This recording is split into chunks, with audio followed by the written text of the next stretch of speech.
You're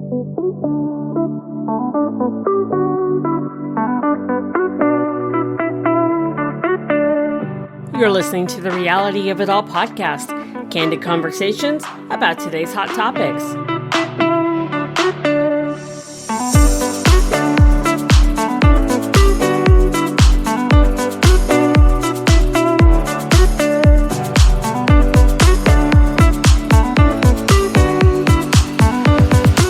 And now here's your host, Tracy Osborne. Hey, welcome back to the show.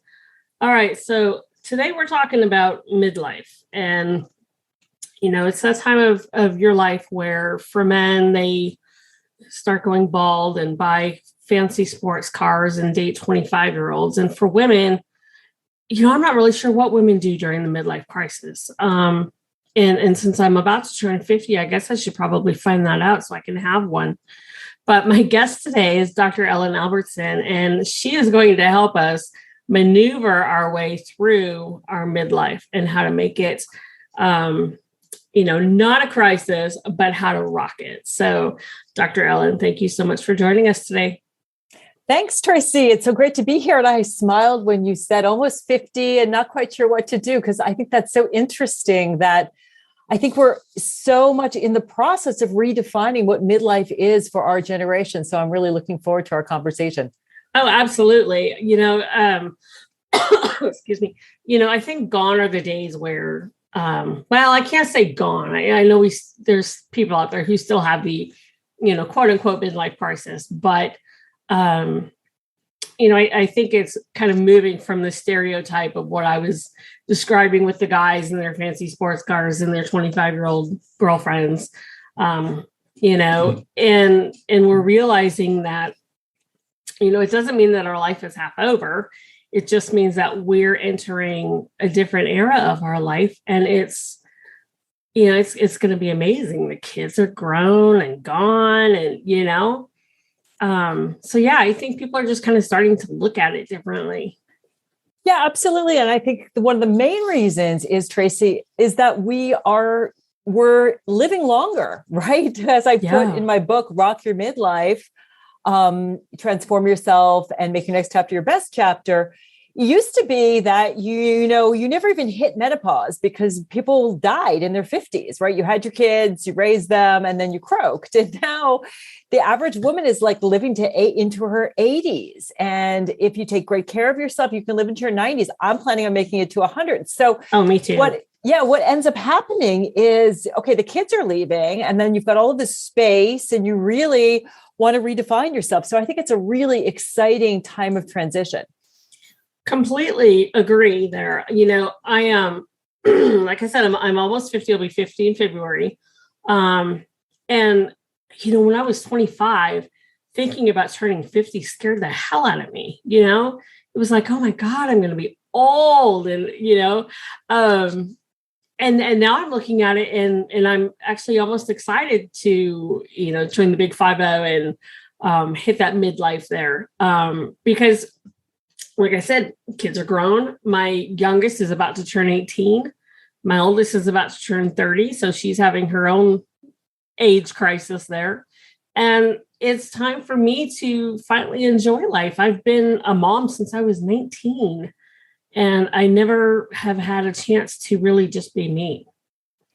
Yeah, that's such a great point. Well, congratulations. And I guess let's get the almost excited out of there and just say, yeah, I'm excited. I think that's a big piece of owning and saying, you know what?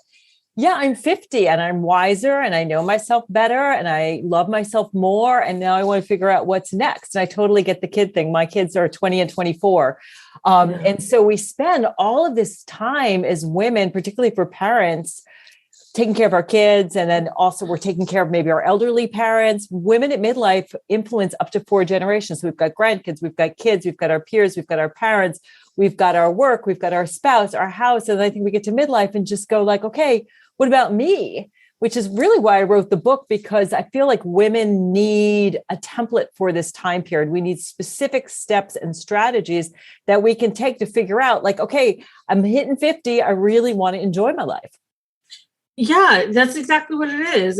It's I've never had time for me, to be me, to figure out who I was. I was a baby still when I had my first child, and her and I grew up together pretty much. And so now I'm just like, okay, well, who am I? What do I like to do? And I don't have to share myself or share my hobbies or my likes with everybody anymore. It's not a matter of everybody encroaching on my space. I can actually start to kind of let my petals go and just bloom and blossom. And I am looking forward to that. And when I say I'm almost excited, that's really kind of tongue in cheek, because I'm the one that for the past, 11 years have celebrated the anniversary of my 29th birthday. So, yeah. That's a big thing though. There. Yeah, I think that's a big thing. And I think that we are redefining that. I mean, I love on Instagram, I'm part of this whole Silver Sister community where women are embracing their natural hair color. And they're saying, you know what, I don't have to try to be 29 for the rest of my life. I can be beautiful and energized and vibrant at 49 and 59 and 69. And I think we're really trying to change that. And, I think that marketers are catching up because women and, all people at this stage in our life, it's, 50 plus, we really are part of a huge demographic and we command a lot of disposable income.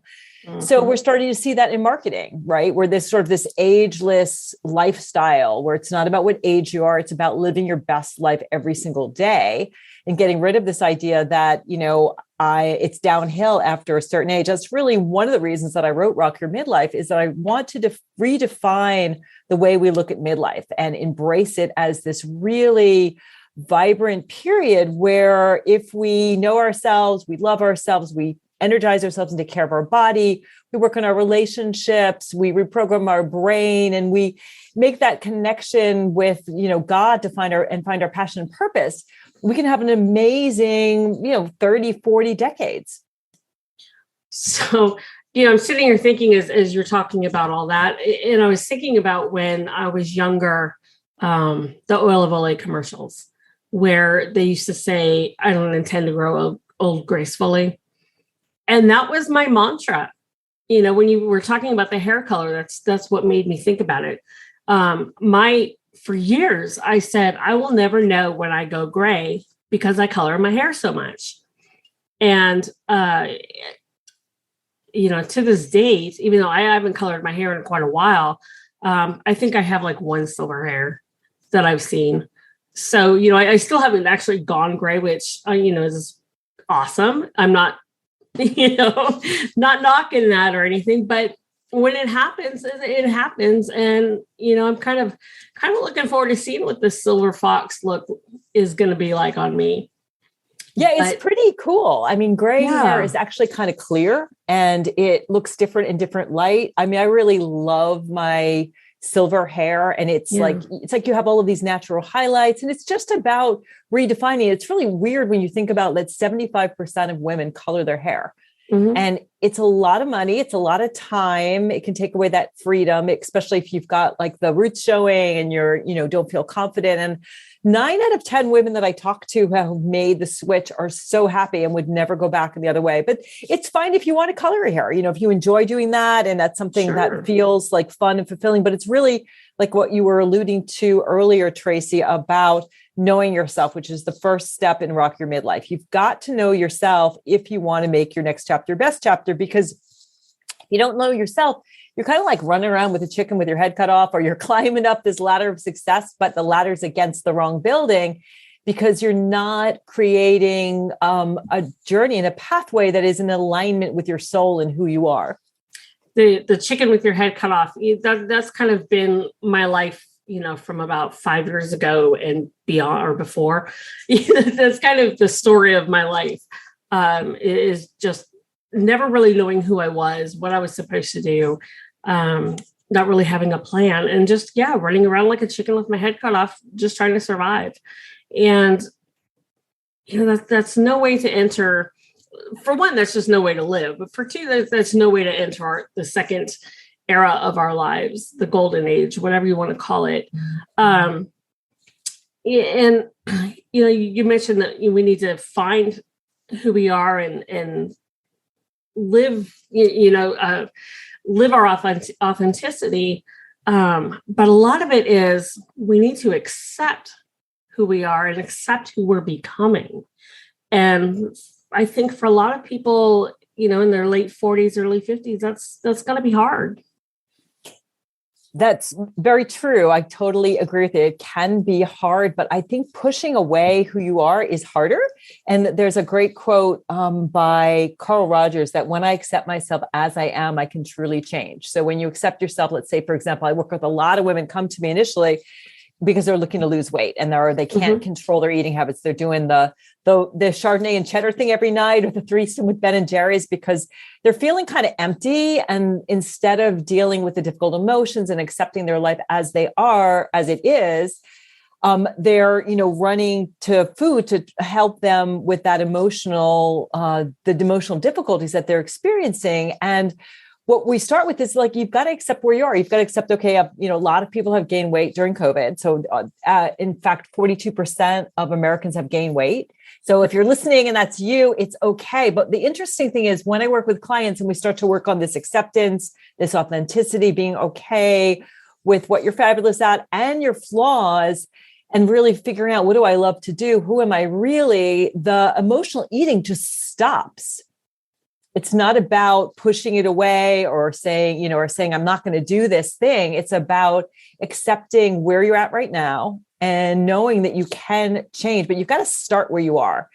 And instead of beating yourself up, I used to have like such a fierce self-critic. I used to, be incredibly hard on myself. And fortunately, I found self-compassion, which is step 2 in my book, is loving yourself, going from self-criticism, self-loathing to self-love. And that really changes everything. You can accept yourself, flaws and all, just like you accept, your children where they're at and your spouse where they're at and your friends. You can accept yourself where you're at. And it's a beautiful thing. I mean, I am way not perfect. And that's okay. There's some things that I'm great at, and there's some things that I absolutely suck at. And so accepting your flaws in accepting yourself is huge. And I think that, in midlife is really, if you haven't done it already, it's really the time to do it. It's funny that we are our worst critic. Absolutely. The things that I have told to myself over the years, I wouldn't say to my worst enemy. But yet we think that it's okay. It's not that we would ever talk to another person the way we talk to ourselves or the way we put ourselves down. But for some reason, when it comes to doing it to ourselves, it's okay. It's accepted. It's expected. And, I think that's something that we have to change from childhood, ingraining it into our kids that, this negative self-talk is not okay. Absolutely. It's, it starts with our parenting. So your critic, the critic is actually the internalized voice of early caregivers. So when your mom says, clean up your room, clean your plate, get good grades, we internalize that voice, that self-critic, and it becomes automatic because when we're little, if we don't follow what our mother says, what our teachers say, our other caregivers, we are in danger of not being cared for and we're in danger of not being loved. So I think a lot of us, and I write about this a ton in Rock Your Midlife, we become, that good girl, that people pleaser. And then also we develop that self-critic to keep us in line. And I agree with you. It's so important that we don't teach our kids this and that, we learn to talk with them and don't, criticize them, but help to, get them to change and shift their behavior for the right reasons. So that they don't have that fierce self-critic when they're older. But, if you're listening and you're at midlife, the key is to start to talk to yourself the way you would a good friend. Like you just said, Tracy, like we wouldn't talk to our friends the way we talk to ourselves. So you want to reverse that and say, you know what, I'm going to start to talk to myself the way I would a good friend. If a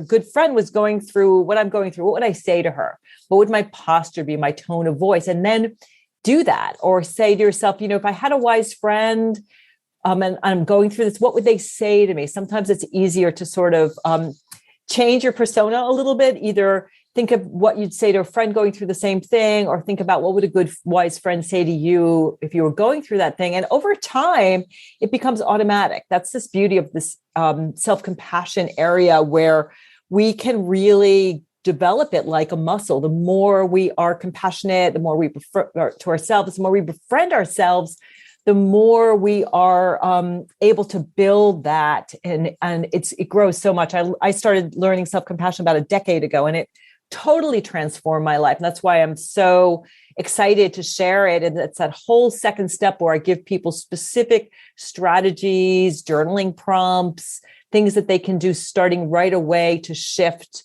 how they treat themselves. You mentioned that the part about, we can train ourselves and kind of reprogram ourselves. And that is so true. Our brain is trained to think the way it is after years of thinking the way we do. And it's like anything else. It's not going to change overnight, and that's not going to change automatically. It's going to take work. It's going to be a matter of being conscious of your thoughts and stopping them and reframing them. Excuse me. And just beginning to see yourself in a more positive light. It's all about baby steps, I think.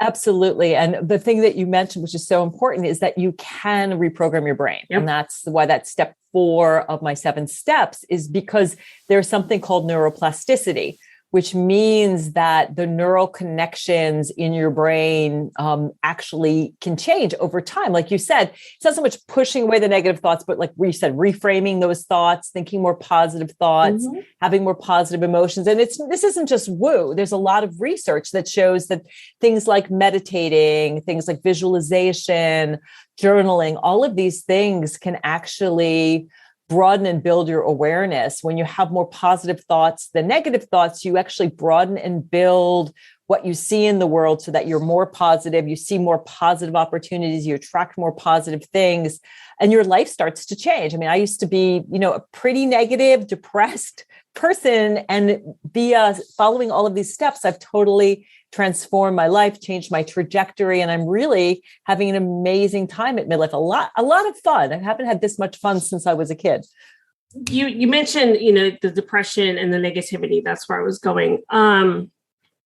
And I know from my own experience that when I get into that mindset, let's say I'm feeling broke, and I get into that mindset of I need money.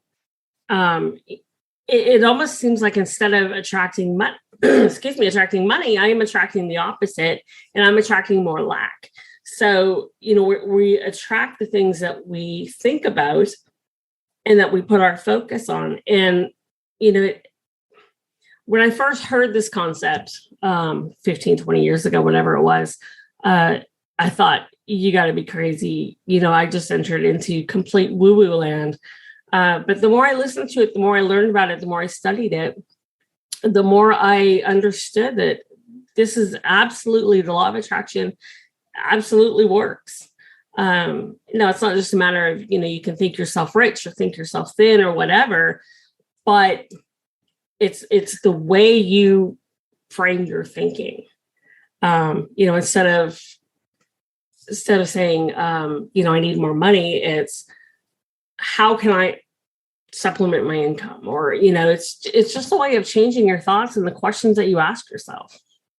So true. And I really agree with you, particularly around wealth and certainly around weight. So I've been a dietitian for almost 30 years. And when I start working with people, we just get rid of this whole idea about weight loss, because it's like you're thinking about weight and you're thinking about loss, like the things that you don't want. And lo and behold, the weight shows up and you don't lose the weight. It's much better to think about, I want to be healthy. I want to, feel good, and make weight loss like in the back of your mind as an outcome that you want, or I want to be at my healthy weight versus I want to lose weight, and really focus on the things that you have control over, which are the lifestyle change. And in terms of the wealth piece, I know I always have clients or people who follow me on Facebook.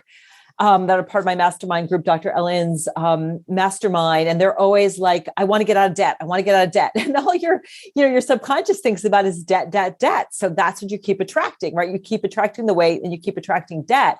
So you need to change your thoughts and say, I want financial freedom. I'm attracting financial freedom.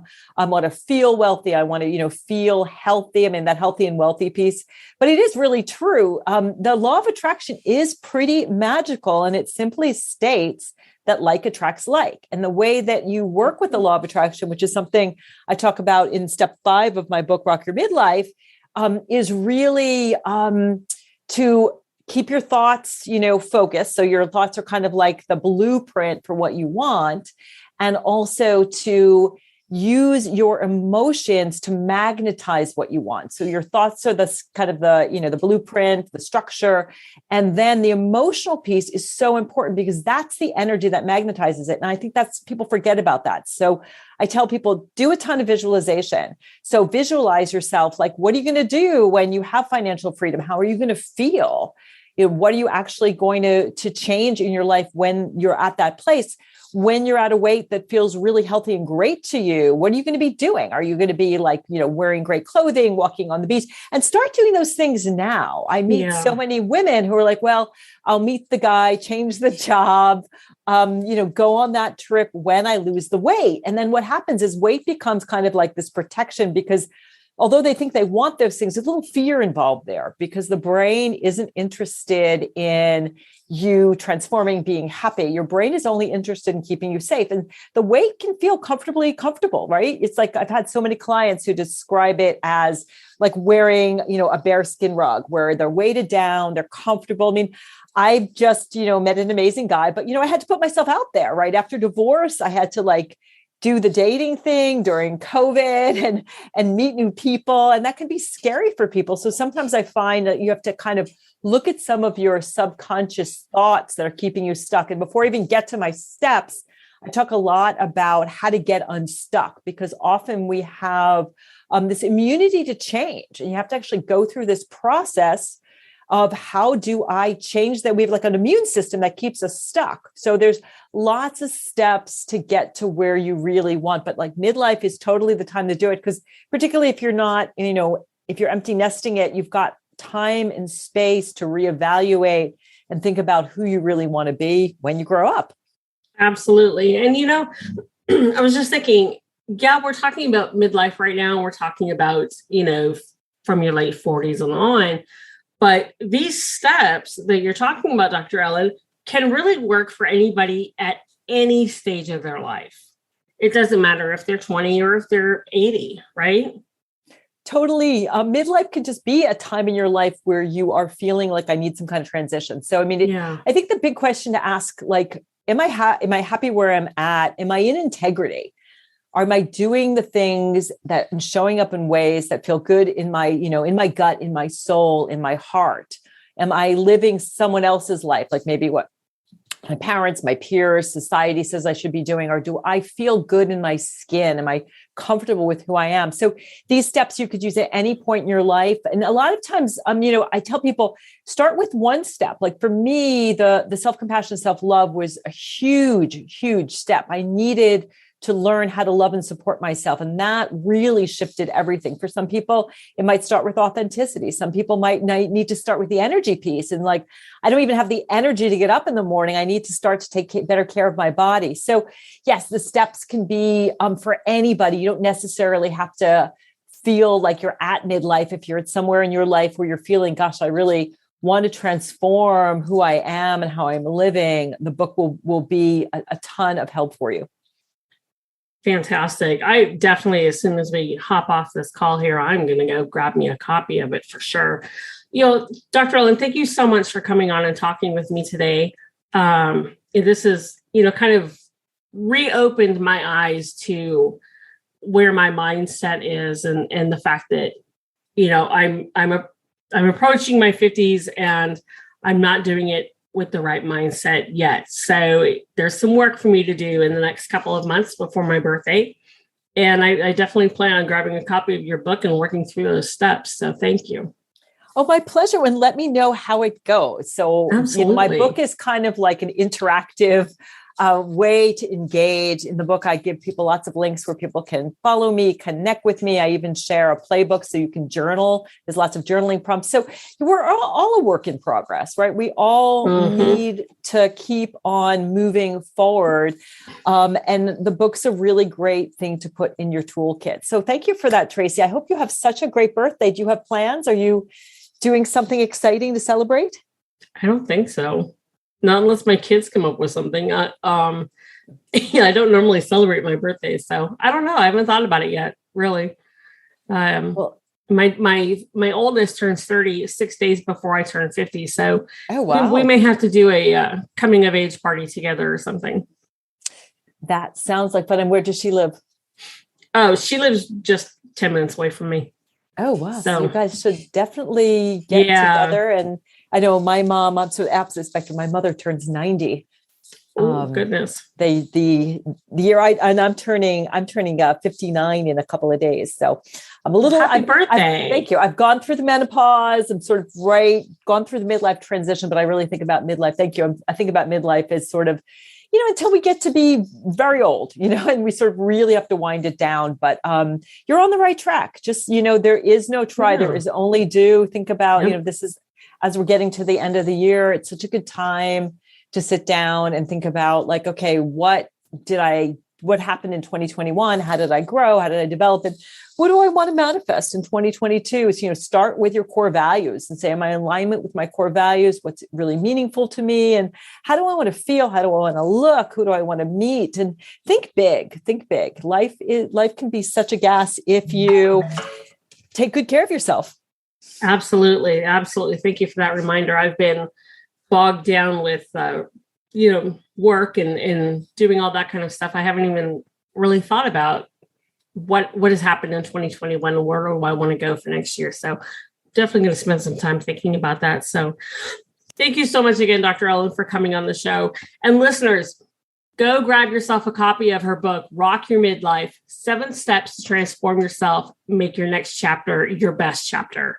And you can find more about Dr. Ellen over at her website, themidlifewhisperer.com. I'll have everything in the show notes for you. So just make sure you check all the show notes for all those links. So again, Dr. Ellen, thank you for joining us. And listeners, thank you for joining us.